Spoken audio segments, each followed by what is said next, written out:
Welcome हो गया आपका हमारे चैनल पर एक बार फिर से। मैं हूं साइमा पीरजादा, आपकी होस्ट। आज हम जो रिएक्शन देने जा रहे हैं, ये वीडियो है कौन थे महाभारत के 10 व्यक्ति। जल्दी से चलते हैं और देख लेते हैं इस वीडियो को और जानते हैं महाभारत के बारे में कुछ दिलचस्प सी चीजें जो कि इंफॉर्मेशन माइट भी आपको इससे पहले नहीं पता हो, तो आप मेरे साथ आप वॉच कर सकते हैं और मुझे बता भी सकते हैं। So yes, here we go. आखिर कौन थे महाभारत के 10 सबसे चतुर व्यक्ति? नंबर 1 पर मौजूद व्यक्ति की वजह से ही हुआ था असली महाभारत। आप देख रहे हैं मिस्टीरियस हिंदू। तो चलिए अब करते हैं ज्ञान की बात। वीडियो में आगे बढ़ने से पहले हमारे चैनल को सब्सक्राइब अवश्य करें और बेल आइकन जरूर दबाएं। साथ ही कमेंट बॉक्स में जय श्री कृष्ण अवश्य लिखिएगा। महाभारत में लड़ा गया युद्ध केवल अस्त्रों और शस्त्रों के बल पर नहीं लड़े गए थे, बल्कि उनके पीछे कई चतुर रणनीतिकार थे जिनकी बुद्धिमता के सहयोग से युद्ध का स्वरूप ही बदल गया था। आज हम बात करेंगे महाभारत के 10 ऐसे सबसे चतुर व्यक्तियों के बारे में जिन्होंने पूरे के पूरे महाभारत की काया ही पलट दी। तो चलिए जानते हैं आखिर कौन थे ये 10 सबसे चतुर व्यक्ति। 10वें नंबर पर मौजूद है युयुत्सु। उसने महाभारत के युद्ध के अंतिम समय में अपना पक्ष ही बदल दिया था। युयुत्सु को जब लगने लगा कि कौरवों की हार सुनिश्चित है, तो उसने अपना पक्ष बदल लिया और वो कुछ कौरवों में से एक थे जो कुरुक्षेत्र युद्ध में जीवित बच गए थे और पांडवों के प्रस्थान के बाद उन्हें परीक्षित के कार्यवाहक के रूप में नियुक्त किया गया था। कहते हैं युयुत्सु स्वयं एक दासी पुत्र थे जो धृतराष्ट्र के द्वारा ही उत्पन्न हुए थे और वो मात्र एक ऐसे कौरव योद्धा थे जो जीवित बचे थे। 9वें स्थान पर है द्रुपद। पांचाल नरेश द्रुपद युद्ध कला के माहिर रणनीतिकार थे। युद्ध लड़ने से पहले ही वो ऐसी रणनीति बना देते थे कि एक साथ सैकड़ों शत्रुओं को वो पराजित कर सकते थे। ऐसी रणनीति उन्होंने तब भी बनाई थी जब वह एक साथ समस्त कुरु राजकुमारों को पराजित कर रहे थे। वो पल भर में ही अपनी रणनीतियों को बदल दिया करते थे और वो इसमें बहुत ही माहिर थे।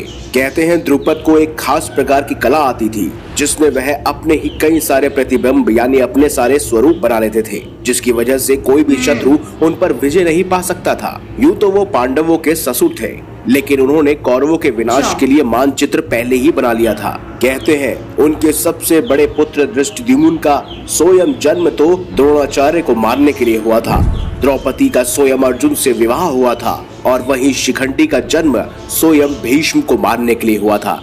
ऐसे में कौरवों के 2 सबसे मुख्य योद्धा यानी भीष्म पितामह और द्रोणाचार्य का वध स्वयं द्रुपद के पुत्र यानी शिखंडी और धृष्टद्युम्न के हाथों ही हुआ था। 8वें स्थान पर है कुंती। कुंती यह अच्छी तरह से भाग गई थी कि उनके पुत्रों की एकता के लिए द्रौपदी का 5 का विवाह करना अति आवश्यक है। ये उनकी बुद्धिमता को ही दर्शाता है। वहीं कुंती ही थी जो अपनी बुद्धिमता को बार बार दर्शाती थी। लाक्षागृह की घटना के बाद माता कुंती ही थी जो पांडवों के दिन प्रतिदिन की गतिविधियों का निर्णय लेती थी, चाहे वह भीम का बकासुर के साथ युद्ध कर उनका वध करना हो या फिर कर्ण के सामने युद्ध से पहले ही ये खुलासा करना हो कि वो भी पांडवों के ही भाई हैं। और अंत में कुंती ने स्वयं कर्ण से ये मांग लिया था कि वह उनके सभी पुत्रों को बख्श दे। इसी वजह से कर्ण ने न चाहते हुए भी 5 पांडवों को छोड़ दिया था, वरना युद्ध में कई सारी ऐसी परिस्थितियां उत्पन्न हुई थी जहां कर्ण चाहते तो नकुल, सहदेव, युधिष्ठिर या भीम का वध कर सकते थे। 7वें स्थान पर है द्रौपदी।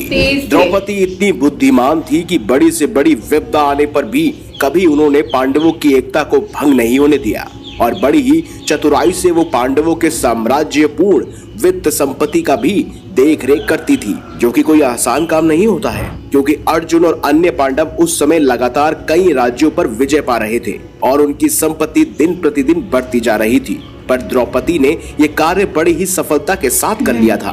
वो द्रौपदी ही थी जिसने दूत सभा में कई सारे प्रश्न उठाए थे कि आखिर क्यों स्वयं भीष्म पितामह गुरु द्रोणाचार्य अपने कुरु वंश राजकुमारों के द्वारा किए गए इस अभद्र कार्य पर शांत रहे। वो द्रौपदी ही थी जिसकी बुद्धिमता शक्ति के कारण ही स्वयं कुरुवंश का नाश हुआ था और कौरवों की हार हुई थी। छठे स्थान पर है स्वयं गुरु द्रोणाचार्य। गुरु द्रोण ने चतुर रणनीति बनाकर अर्जुन पुत्र अभिमन्यु का वध कराने की योजना बनाई थी। महाभारत के उस खतरनाक पल को तो हम सब जानते ही हैं। अपने जीवन में मिले सभी अवसरों को उन्होंने बड़े ही हिसाब से अपने लाभ में बदल दिया था। एकलव्य से उन्होंने अंगूठा मांगा, ये भी उनकी चतुराई को ही दर्शाता है, क्योंकि उन्होंने स्वयं अर्जुन को यह वचन दिया था कि वह उन्हें विश्व का सबसे बड़ा धनुधारी बनाएंगे। सिर्फ यही नहीं, उन्होंने अपनी चतुराई के बल पर ही परशुराम जी को मजबूर किया था कि वह उन्हें अपने अस्त्र शस्त्रों का ज्ञान दे। उनके ज्ञान और बुद्धिमत्ता का तो इस तरह से भी अंदाजा लगाया जा सकता है जब स्वयं भगवान श्री विष्णु ने उन्हें अपना नारायण अस्त्र देने के योग्य माना था, और उन्होंने अपने कठोर तप और बुद्धिमत्ता के बल पर ही भगवान शिव से आशीर्वाद के रूप में स्वयं अश्वत्थामा को प्राप्त किया था। पांचवें स्थान पर है सत्यवती। सत्यवती जो कि महत्वाकांक्षी होने के साथ साथ बुद्धिमान भी थी, तभी तो उन्होंने अपनी शर्तों के अनुसार ही हस्तिनापुर की महारानी बनने का अवसर प्राप्त किया। उन्होंने शांतनु से यह वचन लिया था कि भीष्म की जगह वह उनके पुत्रों का ही राज्याभिषेक करेंगे और सत्ता उन्हीं को सौंपेंगे। हालांकि भीष्म उसके हकदार थे और इसी तरह भीष्म ने भी आजीवन ब्रह्मचार्य रहने का पालन लिया और उसके लिए खास प्रतिज्ञा ली, तभी तो वो देवव्रत से स्वयं भीष्म पितामह बने थे। चौथे स्थान पर हैं स्वयं शकुनी। गांधार नरेश शकुनी भी एक महान षड्यंत्रकारी और रणनीतिकार थे और वो दुर्योधन द्वारा पांडवों के लिए रचे गए हर षड्यंत्र के लिए मुख्यतः जिम्मेदार थे। उन्हीं की कूटनीति के कारण अन्य राज्यों के साथ दुर्योधन ने अच्छे संबंध बनाए थे। शकुनी एक महान योद्धा भी थे और उन्होंने कुरुक्षेत्र युद्ध में बड़ी ही बहादुरी से युद्ध किया था। उनके प्रयासों के कारण ही दुर्योधन विशाल सेना एकत्रित करने में सक्षम हुए। लगभग 11 अक्षौहिणी सेना स्वयं कौरव पक्ष में शामिल हुई थी। वहीं तीसरे नंबर पर मौजूद है स्वयं विदुर। विदुर एक सिद्धांतवादी व्यक्ति थे, स्वयं यमराज के अवतार भी थे। उन्होंने धृतराष्ट्र के मंत्री के रूप में अपना कर्तव्य निष्ठा पूर्वक निभाई थी और उन्होंने हर अवसर पर राज्य की समृद्धि और बेहतरी के लिए ही राजा को उचित सलाह दी थी। विदुर काफी बुद्धिमान भी थे।